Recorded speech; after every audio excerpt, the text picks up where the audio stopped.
Vi har så mange ting derhjemme, og de står bare og opsamler plads. Altså, gå hjem til jer selv, prøv at kigge jer omkring, ikke?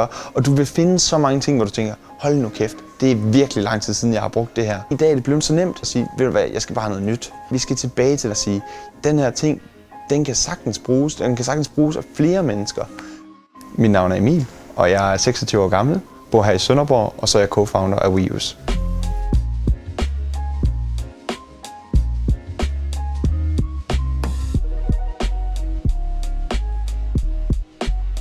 Hjemme hos os danskere, der har vi alle mulige forskellige steder, vi opbevarer vores ting. Det kan være loftrum, kælderrum, you name it.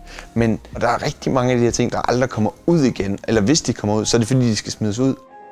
Så det, jeg ser som det største samfundsproblem i dag, det er, at vi gerne vil eje alt selv. Have alt liggende, og vi vil gerne have flere eksemplarer af det samme. Og jeg ser ikke nogen grund til det. Vi kan alle sammen huske i gamle dage, eller om ikke videre hørt om, hvordan det fungerede. Man gik ind til naboen, man lånte lige deres ting. Det sker bare ikke mere i dag. Altså, det har vi ikke mere. Så vi prøver at gøre det her muligt igen.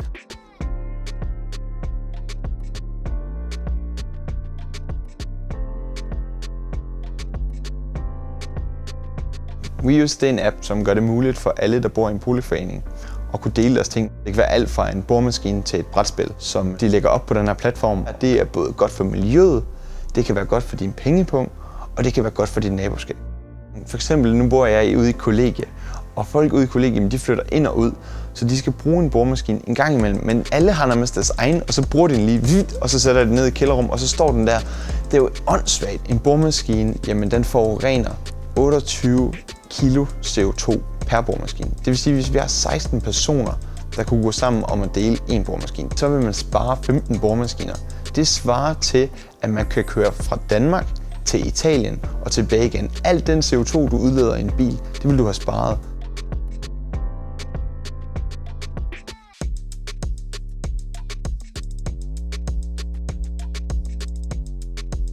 Der findes jo rigtig mange, der går op i at sige, at vi er deleøkonomi. Og jeg tror også, problemet det er, at det er blevet det her buzzword. En af grundene til, at deleøkonomi har lidt det her dårlige ry, men det er også for eksempel i storebyerne, ikke?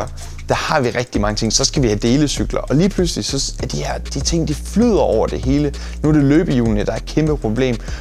Og det er fordi, vi er vant til at sige, at nu producerer vi noget nyt.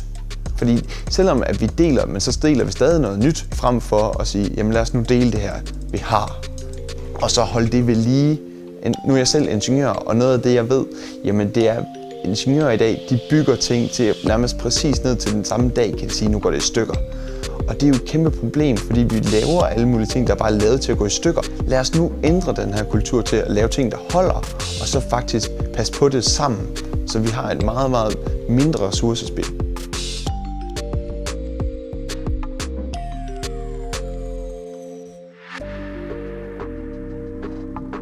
Det er igen den her kæmpe kulturelle ændring. Altså, det er noget, der er virkelig svært. Det er at kunne ændre folks vaner og deres kultur. Hvis vi får den her smid væk kultur altså ud, vi får smid væk kulturen væk, jamen så er det, jeg tror på, at vi kan opnå at få skabt den her kultur og mentalitet omkring, jamen vi behøver ikke at købe det hele og smide det væk, når det ikke dur, eller når det ikke er interessant, men vi er sammen om de her ting, vi har. For på den måde, jamen, så opnår vi en bedre verden.